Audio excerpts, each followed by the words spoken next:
How do we do it? Oh. Turn the video on.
Hello, everybody. Thank you so much for joining our live stream tonight. I'm Misty Rebick. I work here with Senator Sanders, and I've been on his team now for about 6 years. Before joining Bernie, I was an ordinary Iowan who was organizing workers to improve their workplace. I know you took some time out of your night tonight, so I'm just going to be honest with you. It's been really tough times in America and all across the country and the world. I know many of you on this call are feeling demoralized. It's depressing to see Medicaid ripped apart. It's disturbing to watch families destroyed by illegal ICE raids. It's devastating to watch children starve to death as Israel uses starvation as a weapon against the Palestinian people. But that's exactly what Donald Trump and his friends are counting on. That's precisely the tool that authoritarians use to grind the people down.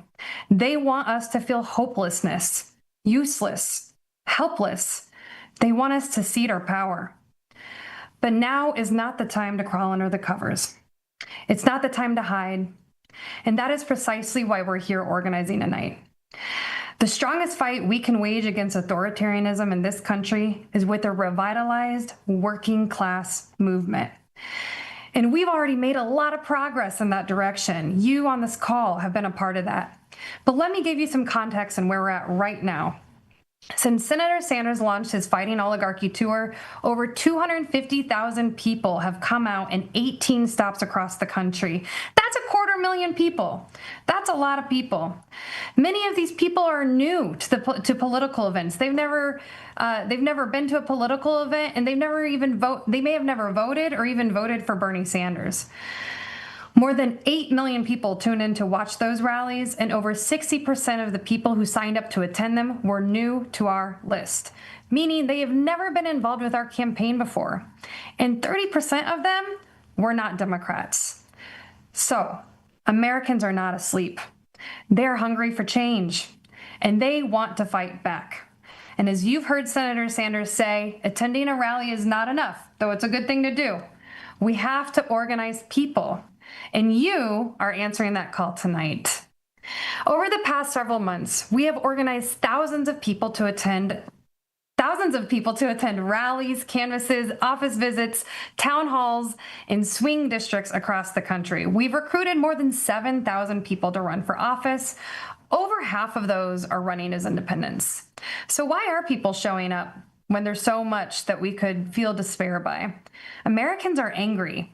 They do not think that billionaires should control our government, and they are not sitting around. And that's why Trump's so-called big, beautiful bill has to be the defining issue of the 2026 campaign. And as Bernie has said, no member of Congress who voted for this disastrous legislation should be reelected.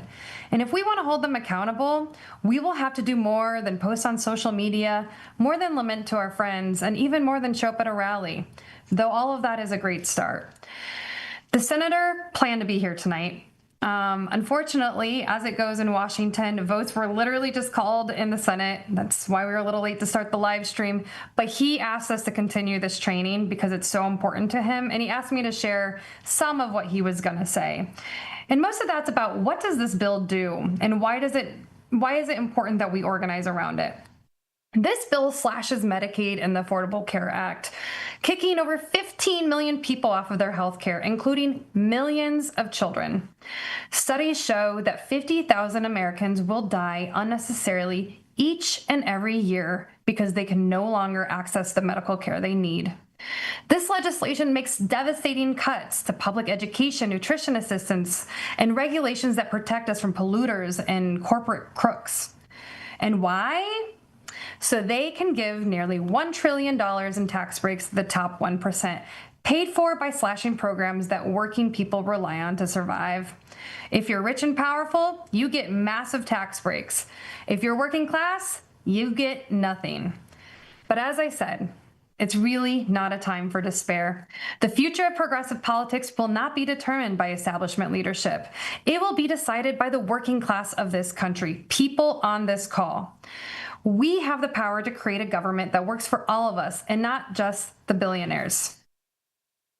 So, as we have gone around the country on our Fighting for Oligarchy tour, everywhere we go, people ask, but what can I do? So tonight, we are going to dig into what we can do in the coming weeks and months. Right now, we have hundreds of people on this call, many from the 37 most important swing districts in this country, and many of you watching on a live stream who may not live in those districts. To help us be the most effective as we can be, we've teamed up with community organizers who I have personally known for a very long time, and they are going to provide a training tonight to support you to organize locally. But here's the bottom line. We need to organize to hold these members of Congress accountable for their actions. Step 1. We need to organize accountability actions in August in every district where members of Congress voted for this budget. We want to encourage you to show up to their events and make sure they know they will be held accountable for their vote. Second, we need to organize in districts and let people know this budget will impact their lives. We want to talk to our neighbors on the phones, on the doors, in congregations, our workplaces, at our farmers markets. We got to let them know the impact of this bill and why it came to be. Third, we need to hold them accountable at the ballot box. We're going to be endorsing candidates in key races across the country. So, quite frankly, we want you to consider running for local office. We've been partnering with Run for Something to help train people who want to run for office at every level. We're going to be going over all of these next steps in greater detail on this call. You can click on a link inside this webinar, or you can scan the QR code on your screen so that you can get more information over the coming weeks of exactly how to do what we need to do to take back our country. But let's get into the nuts and bolts. That's why you're here.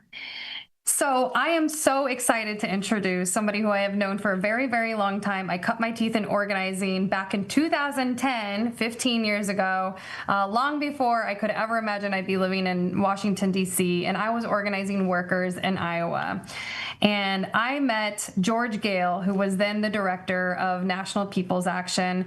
George has led many amazing initiatives across the country and has had lots of victories that have directly impacted working class people.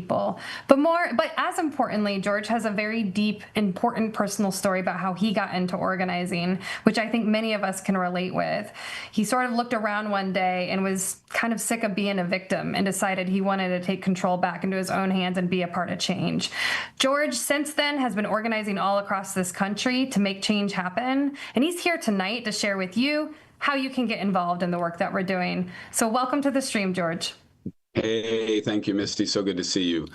Look, like you and the senator, we believe the way we beat back all the greed and hate coming out of this administration is thousands of people like all of us here tonight making the leap to becoming organizers in this wild moment that we're in. Again, my name's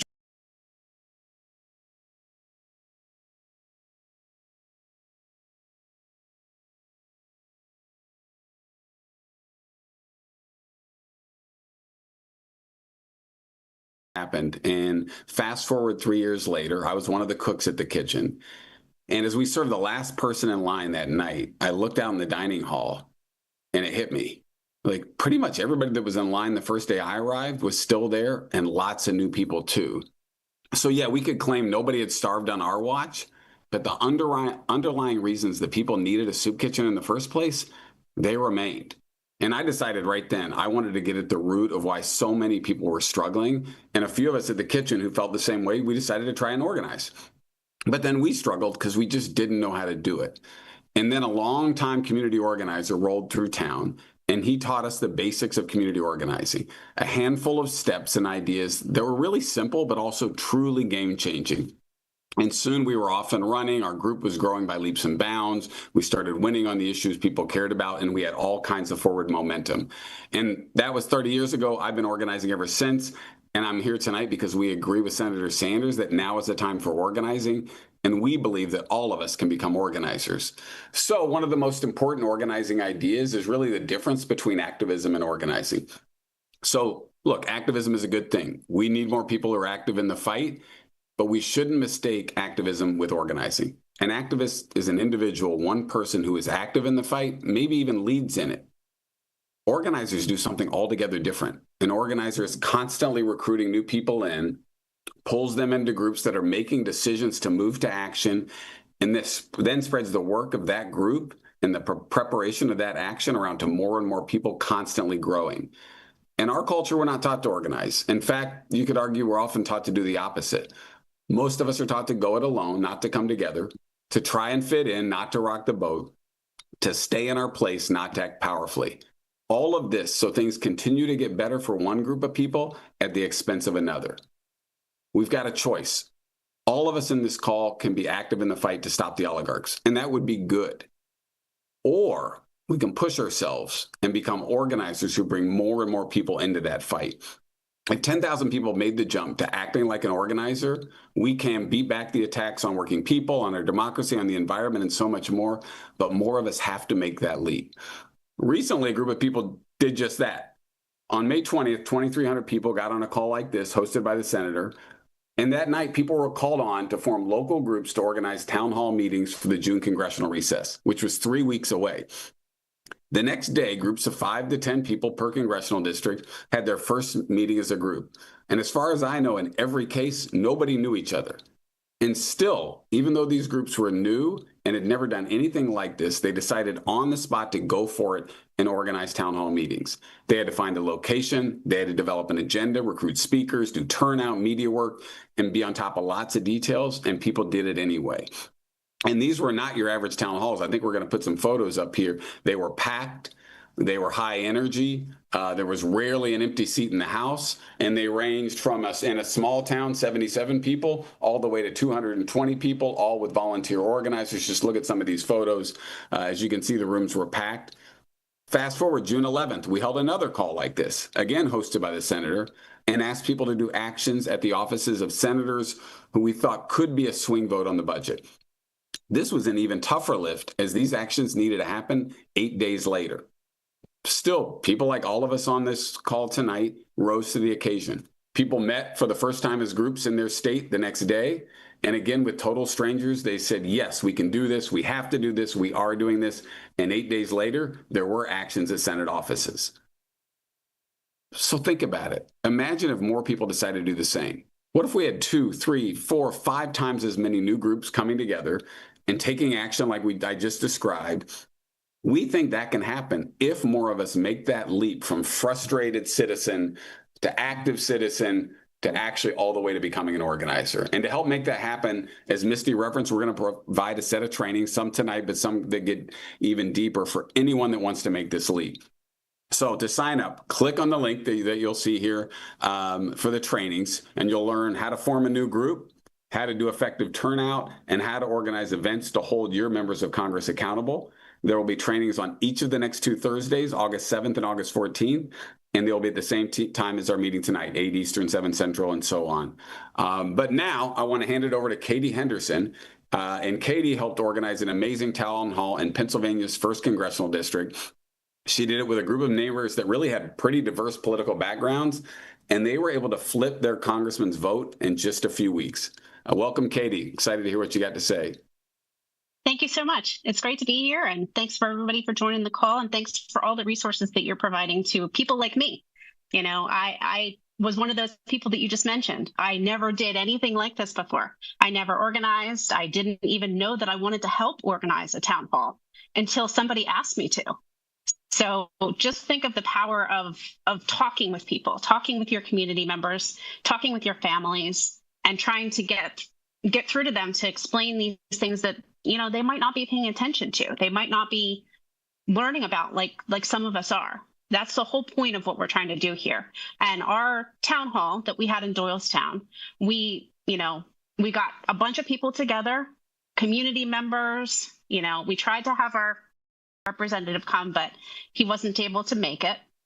So it was really cool to hear, everybody's stories. We had a short presentation that talked about the bill and different things that, were going to affect our community members and how it was going to change our lives, really, for the bottom line.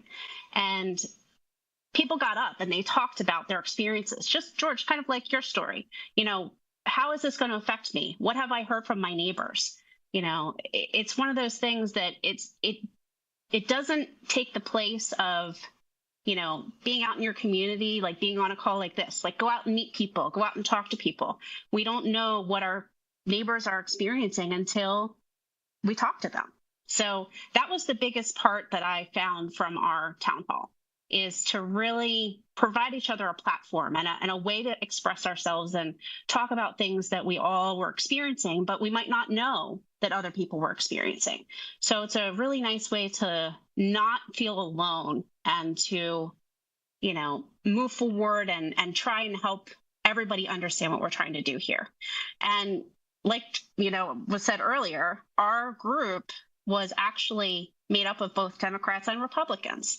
So it was really important that all of us came together and,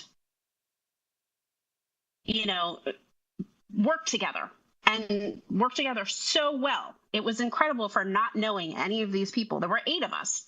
None of us had ever met each other. And it was really a lot of fun.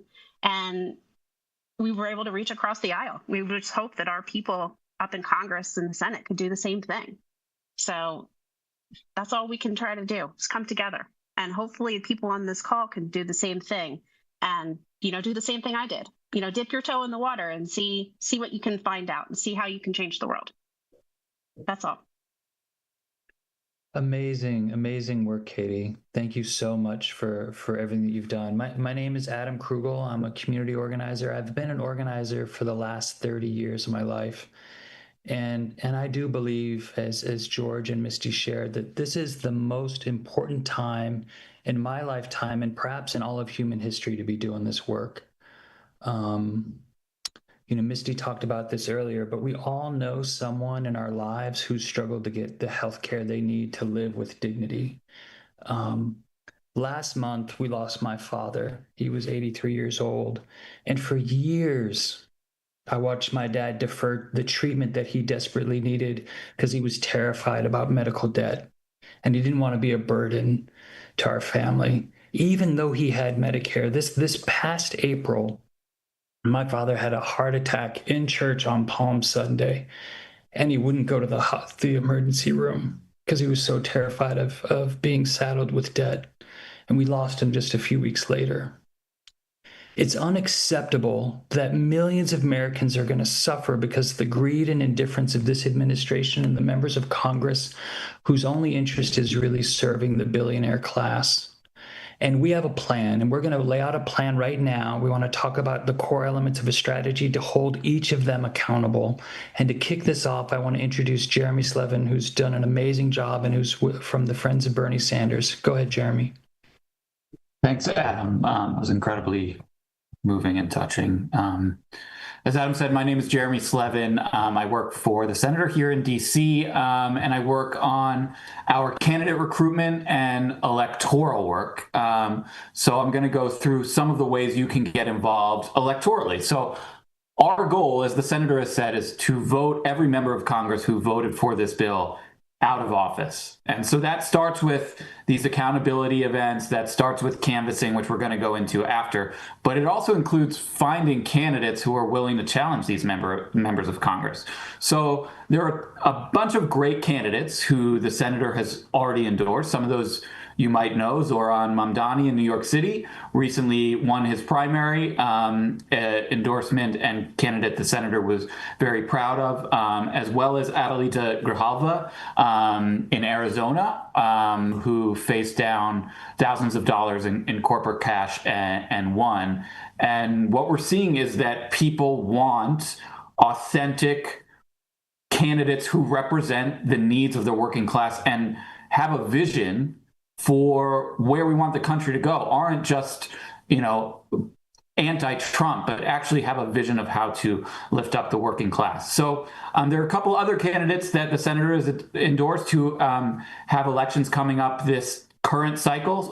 That includes Abdul El Sayed for Senate in Michigan, Robert Peters for Congress in Illinois, Rebecca Cook for Congress in Wisconsin, Troy Jackson for governor of Maine, Donovan McKinney for Congress in Michigan. If you live in one of those states and districts, we highly recommend you get involved in their campaigns. These are candidates who already have been endorsed by Senator Sanders. And there are going to be more. So stay tuned, follow the senator's social media accounts, email list. He will be announcing more endorsements, especially as we get closer to those congressional and Senate elections. Now, I know that's only a few states, so a lot of you are wondering, what can I do? So let's start if your member of Congress voted for the big, beautiful bill, which includes most Republican members of Congress. So find out, do they have a challenger already? Are they progressive? If there's a candidate who fits the bill, that's great. So find out how you can support them and get involved or volunteer on the campaign. If not, do you know anyone who would be a great candidate? Because in a lot of these quote unquote red districts, there aren't even Democratic challengers, much less progressive challengers. And so think of your friends of your own network, and would you yourself consider stepping up and running? So if anyone you know or you yourself are considering running, we can help connect you with trainings and experts who can walk you through exactly how to run a campaign. So if you fill out the form, it should be on the live stream. You should see it on the bottom, berniesanders.com/get involved. If you're on the Zoom, that link should be in the chat. If you click there and you fill out your information and then click that you're interested in running for office, we will connect you with trainers on how exactly to build your campaign. Now, say your member of Congress voted against the legislation. That's great. That probably includes a lot of you watching on the stream. Now, are they progressive? Do they accept corporate PAC money? Are they supported by right-wing super PACs like AIPAC or the crypto lobby? And if they're not progressive, is there a progressive challenger you would consider supporting?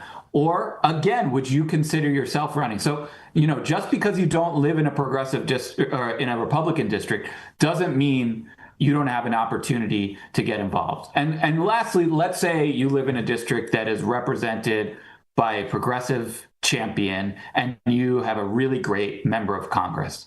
There are still ways you can get involved. First of all, I encourage all of you to look at, and that includes anyone whose member of Congress voted against this Trump Republican budget. Look at neighboring districts. A lot of blue districts are surrounded by Republican districts, often swing districts, who have members of Congress who voted for this legislation and are extremely vulnerable. So get involved. You can still, go to berniesanders.com/get involved. You can still sign up to host canvases, to host protests, to find that member of Congress when they're around in August recess. Even if you don't live in the district, you can still help out. Or if you want to get involved in your progressive champions campaign, reach out, see if they need volunteers, staff. And lastly, maybe you want to get involved in local races. I know a lot of congressional and Senate elections, that's not till next year. But many cities have municipal elections this year, whether it's mayor or city council, which, as you know, are hugely important.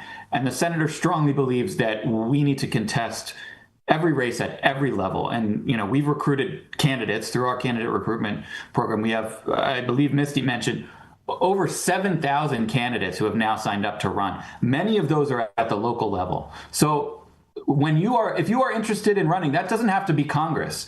That could be city council, school board, park board, any level. We will pair you with people who can train you on how to run a campaign. So I can't underscore enough. If you have ever considered getting involved in politics, now's your chance. Reach out. We're happy to help train you and get the tools. And we're going to be reviewing these candidate slates, people who run up, and the senator will be making further endorsements down the road. So just one more plug, berniesanders.com/get involved to help get involved in some of our electoral work, whether as a candidate yourself or to help out with some campaigns. Thank you so much, Jeremy. The great Frederick Douglass famously taught us one of the most important fundamentals of organizing, and that is that power is taken, never given. The oligarchs and the members of Congress that they support are not just going to give up their power. We are going to have to organize to take it. And we want to lay out, what do we see as some of the 5 core elements of a strategy to begin to take power between now and the midterm elections. So the first step is building a team. And so many of you have already begun that. And we're going to talk a little bit more about how to build that out. And then the second step in this is that we are going to launch one of the largest efforts to educate and help engage and help people make meaning around this budget bill that's ever been done in this country. There are literally millions of people who are impacted, and we want to make sure they understand exactly what this will mean for their lives. The third is, as Misty said earlier, the key to defeating an authoritarian regime is we need to recruit and welcome defectors. And as we launch this process, we're going to find many, many people who are going to want to come to our side. And all of this builds a process where we can hold these members of Congress accountable for passing this disastrous budget. And we're going to make them pay at the ballot box. And so for step one, I want to just kind of build on what George said earlier. Step one involves each of us beginning to think and act like organizers, right? And that begins with the understanding that we cannot do this alone. We need to build a team of people that share our values and interests, and we need to begin to work together. Many of you have already started that process, and we're committed to helping you build powerful teams to lead this work. So if you sign up on the link tonight, we're going to connect you, just like Katie talked about earlier. If you sign up this link tonight, we'll be able to connect you with other people in your community so you can start the hard work of building a team. The second step in this process is we need to educate people, engage them, and educate them about what the impact of this bill is going to be. So this is an incredible opportunity to organize a broad and diverse coalition of people who are impacted by these devastating cuts so that they can understand the impact it's going to have on their lives. And that we want to educate folks and invite them to get involved. We want to document examples of specific harm that will be caused by the budget, and then support people in telling their stories. And by doing this, we can, as Misty said, we can make the vote on this destructive budget the defining issue in the midterm elections.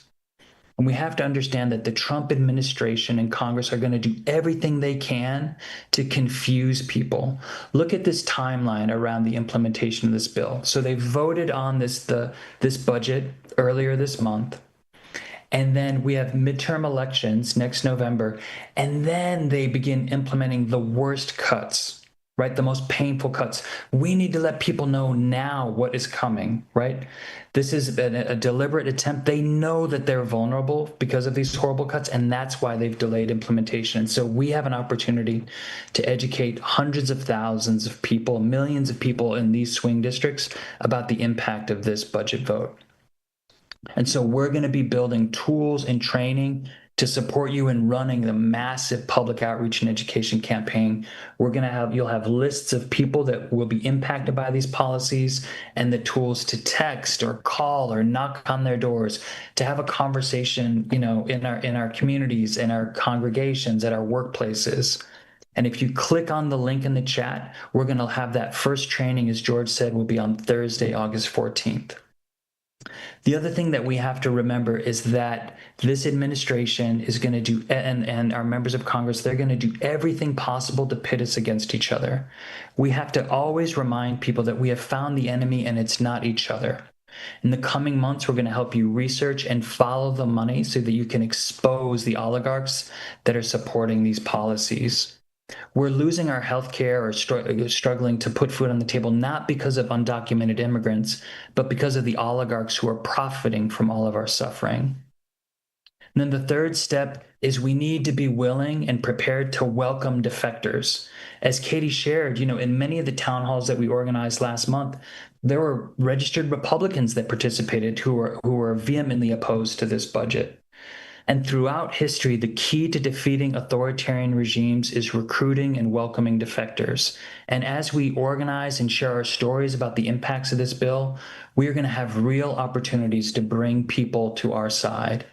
If we want to defeat the representatives who voted for this horrific budget, we will eventually need to persuade voters who are conflicted, and we want to persuade them to change their minds.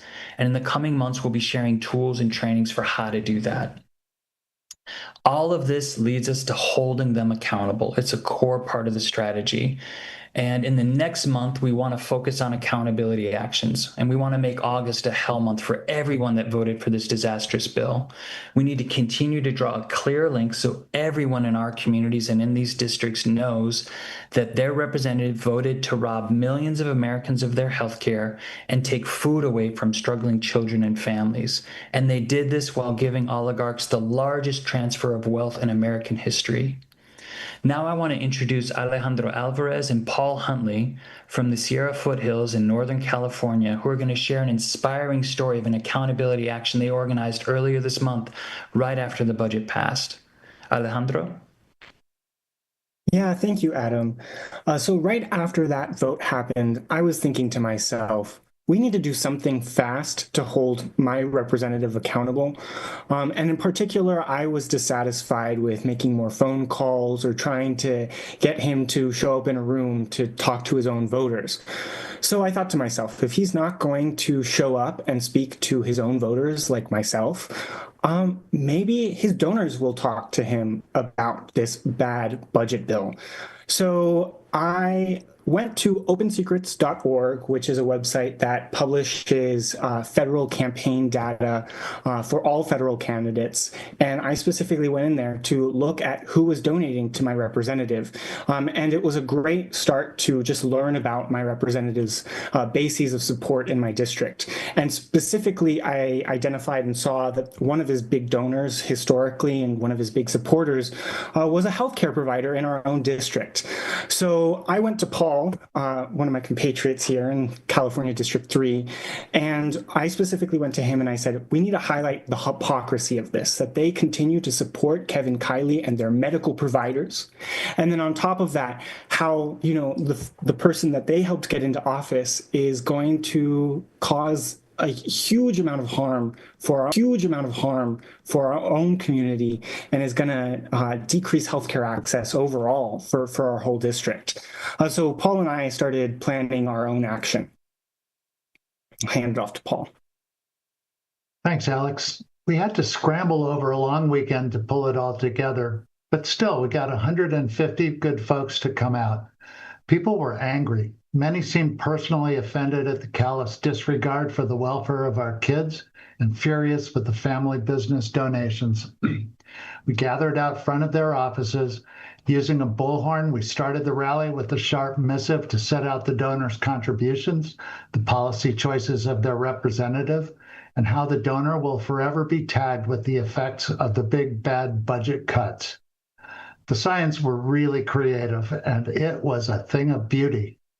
We know they saw us. We know they were embarrassed that we forced them into the sunshine. The donor, his business, and Congressman Kiley were panicked. We're planning to continue to hold donors accountable for the carnage they have funded. Our follow-up action will be the August Wall of Shame. We have our inaugural member, and we're busy adding to it. Adam, back to you. Amazing job. Paul and Alejandro. And it's amazing. Like, this is just what's happened just over the last several weeks. Like, y'all have done incredible work. And so for anyone on this call, if you want to organize an accountability action during the August recess, we want to connect you with other people in your district so you can start building your team. So please click join, please sign up to join this important work. We'll be having a training next Thursday, August 7th, where we'll be sharing a toolkit to help you organize these accountability actions. And this can be anything from finding an existing event and bird dogging your representative, or it could be organizing a protest at their offices like Paul and Alejandro did. And then at the training next week, we'll help you build a plan of action to hold them accountable and to amplify your message through these accountability actions. And then finally, step 5 is making them pay at the ballot box. All of this work is going to help us lead towards holding them accountable during the next year's midterms. And as Senator Sanders said, every member of Congress who voted for this disastrous piece of legislation must pay a price at the ballot box during the next election. They do not deserve to be reelected, and they must be defeated. So now I want to hand it off to Jen Carrillo, who's an amazing longtime organizer who's going to really walk us through what comes next. Thanks, Adam. That was great. Hey, everybody. My name is Jen Carrillo, and like Adam and George, I'm part of the Fighting Oligarchy team, and I've had the pleasure of working with many of you, including Paul and Alejandro and Katie, over the last several months to pull off town halls and actions. And it's so heartening to see people who's, it's their first time stepping up, and they're absolutely knocking it out of the park. So a little bit about me. My family came to the U.S. when I was 10, and after our visas expired, we became undocumented. My family and I struggled a lot because of that, and life was hard as an undocumented kid. But this experience taught me a lot about dignity and the ways that dignity can be taken away and the ways that dignity can be taken back. And I know in my bones that that's exactly what they're trying to do with this budget. Sure, the goal is to make the ultra rich ultra richer and the rest of us poorer, as always, but it's actually a lot more insidious than that, because the goal, in a sense, is also to take our dignity away. It is to take away our own sense that we are worthy, that we deserve more. It is to make us forget what we are due or owed, and instead make us thankful for the crumbs that we get. But here's the good news. We have the antidote. Because the antidote is each other. The antidote is organizing. When we bring people into this fight, when we ask people to join us, you're going to be doing that during actions, canvases. We're going to be inviting a whole lot of people. And I know that can be hard for folks.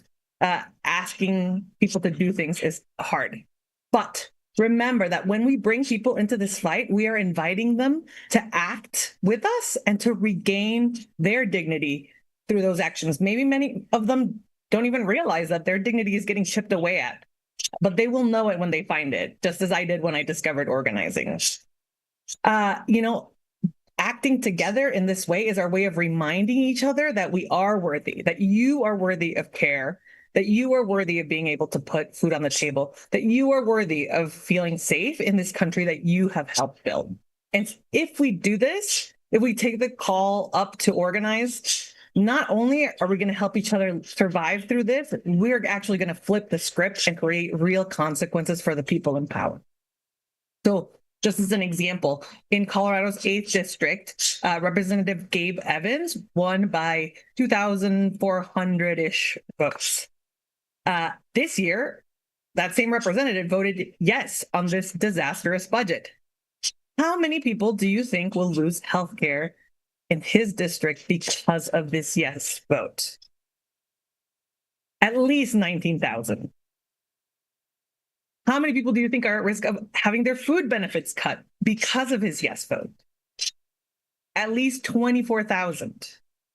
And so imagine what happens when we are able to talk to those people in the coming weeks and months and let them know how their representative voted to just take away their health care and voted to make it harder for them to feed their family. And actually, you know what? You don't have to imagine it, because we're going to do it.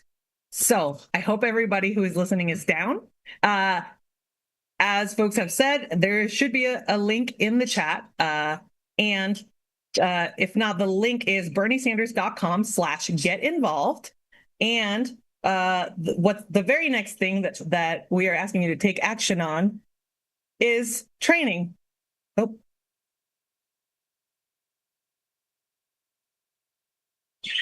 Sorry about that, folks. Hey, there you go. Okay, so we want you to level up your skills.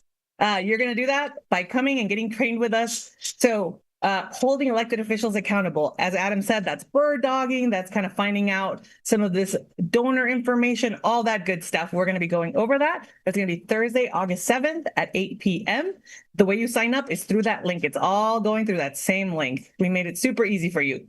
And then the second one is going to be canvassing for newbies. So how do you actually have those conversations? You know, it's not hard, but you kind of just have to get into it. And it's a lot easier when we're learning together. So we're going to teach you how to start to move some of those conversations on Thursday, August 14th at 8 p.m. Eastern. And just one more time, in case you missed it, the link is berniesanders.com/get involved. And now I think I'm passing it back to Misty to close us out. Yeah, I hope folks who are watching the live stream scan that QR code and get signed up.